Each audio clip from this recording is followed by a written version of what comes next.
ఆ బాధతోనే ఆయన చనిపోయారు.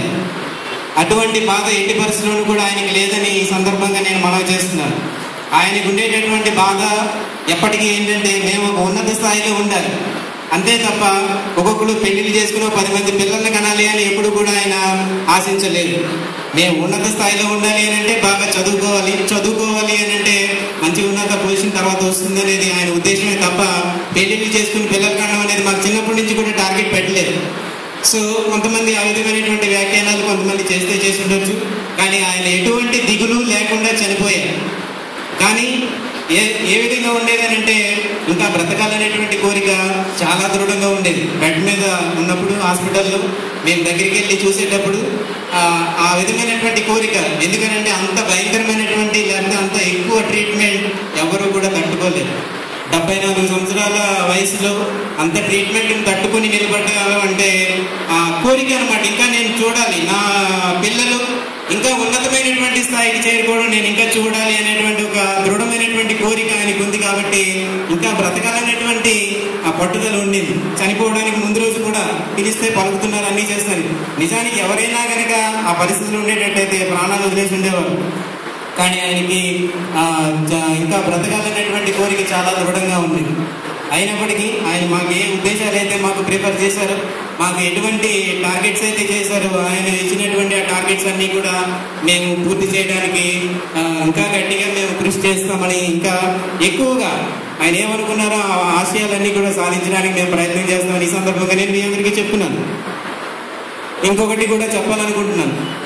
నా తల్లిదండ్రులు, నా తండ్రి గారు అయినటువంటి శ్రీ అర్జున్ రావు గారు, అందరూ ఇక్కడ ఉండేటువంటి ఏరియాలో ఉండే వాళ్ళందరూ కూడా ఆయన్ని అర్జున్ రావు అని పిలవడం పరిపాటి.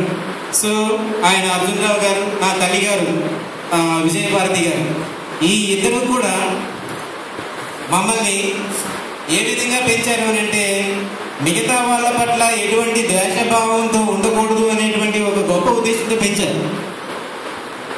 అందువల్ల ఏంటంటే మేము సాధారణంగా మా ఉన్నటువంటి తత్వాన్ని బట్టి నేను చెప్తున్నాను, మిగతా వాళ్ళకి హాని చేయాలి అనేటువంటి ఒక పద్ధతులు మేము ఎప్పుడు కూడా వెళ్ళలేదు.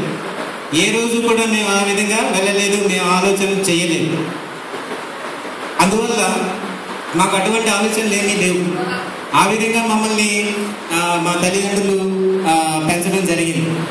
అందువల్ల నా తండ్రి గారు అయినటువంటి శ్రీ బిఏవి ప్రసాదరావు గారు మన మధ్య లేకపోయినప్పటికీ ఆయన మాకు ఉద్దేశించినటువంటి ఆశయాలను మేము తప్పకుండా ఇంకా నెరవేరుస్తామని నేను చెప్తున్నాను. నాకు తెలిసినంత వరకు కొంచెం రఫ్గా చెప్పాలి అంటే ఒక మాట చెప్పి నేను ఈ మాట నా ప్రసంగాన్ని నేను ముగిస్తాను. అర్జున్ రావు గారు లేకపోతే మా తండ్రి గారు అయినటువంటి బిఏవి ప్రసాదరావు గారికి కొంచెం తిక్క ఉంది అంటారు, కొద్దిగా రోషం ఉంది అని అంటారు, కొద్దిగా పౌరుషం ఎక్కువ ఉంది అని అంటారు. సో అటువంటి వ్యక్తి ఈరోజు చనిపోయారు కాబట్టి పిల్లలు ఒక తల్లి లేకుండా, ఒక తండ్రి లేకుండా మిగిలిపోయినటువంటి మేము చెల్లా చెదిరైపోతామేమో అని కొంతమందికి ఆలోచన కూడా ఉంటే ఉండొచ్చు. కానీ నేను ఒకటే చెప్తున్నాను, అందుకే నేను చెప్పాను, మేము ఏ ద్వేషభావంతో కూడా ఎప్పుడు కూడా మేము లేము. అటువంటి పరిస్థితి ఎప్పుడు కూడా రాదు. ఒకవేళ అటువంటి పరిస్థితి వచ్చేటట్టయితే దానికి కూడా నేను చెప్తాను, అర్జున్ రావు గారికి లేదా బిఏవి ప్రసాదరావు గారికి ఉండేటువంటి తిక్క, ఆయనకు ఉండేటువంటి కొద్దిగా రోషం, అంతకన్నా ఎక్కువ పౌరుషం అన్నీ కలగలిపి ఇంకా నాలోనే ఉన్నాయి.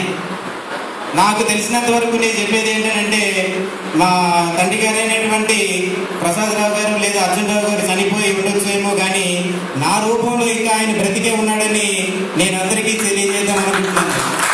సో నా తమ్ముళ్ళు కానీ, నా మిగిలినటువంటి నా చెల్లెళ్ళు కానీ ఎటువంటి భయపడాల్సినటువంటి అవసరం లేదు.